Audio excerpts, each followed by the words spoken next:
shekara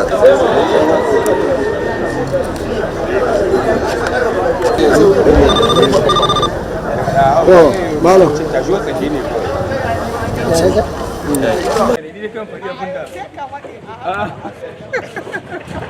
Adaman dole ne zan faɗa.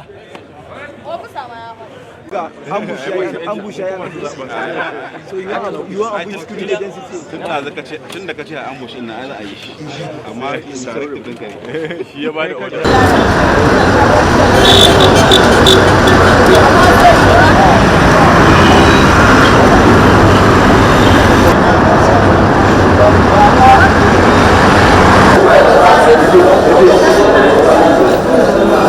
First of all, I think the timing, maybe Ramadan.